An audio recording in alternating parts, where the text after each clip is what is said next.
የግንባታ ወጪን እስከ 20% እንዴት እንቀንሳለን? ሰላም ኢየሩሳሌም ነኝ፣ አርክቴክት እና ኢንተሪየር ዲዛይነር። በግንባታ ወቅት ከሚያጋጥሙ ትልቁ ችግሮች አንዱ የዲዛይን አለመጣጣም ወይም ክላሽ የምንላቸው ናቸው። ይህም እያንዳንዱ ዲሲፕሊን ማለትም አርክቴክቸራል፣ ኤሌክትሪካል፣ ሳኒተሪ እንዲሁም ሌሎችም ኢንዲቪዥዋሊ የራሳቸውን ዲዛይን ፕሮዲውስ በማድረግ ወደ ኮንስትራክሽን ይገባል። ይህም ደግሞ ሪወርክን ያስከትላል። ከሪወርክ ጋር ተያይዞ የሚመጡ የታይም የኮስት እንዲሁም የኳሊቲ ኢሹዎችን ይፈጥራሉ። ነገር ግን ቢም ቴክኖሎጂ እነዚህን ነገሮች የሚያስቀርልን ቴክኖሎጂ ነው።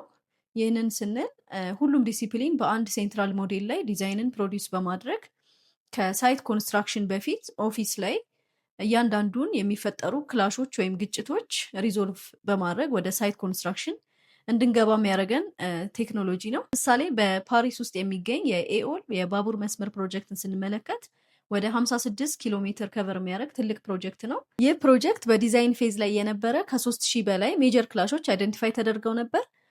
ቢምንም በመጠቀም ሁሉንም ሪዞልቭ አድርገው ነው ወደ ሳይት ኮንስትራክሽን የገቡት።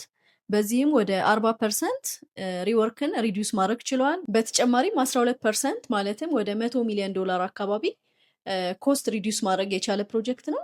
ስለዚህ እኛም በሀገራችን ውስጥ ያሉ ትልልቅ ፕሮጀክቶች ላይ ብንጠቀም እንደዚህ አይነት አድቫንቴጆች እናገኛለን። እንደዚህ አይነት ቪዲዮ እንዲደርሳችሁ ይህንን አካውንት ፎሎ አድርጉ።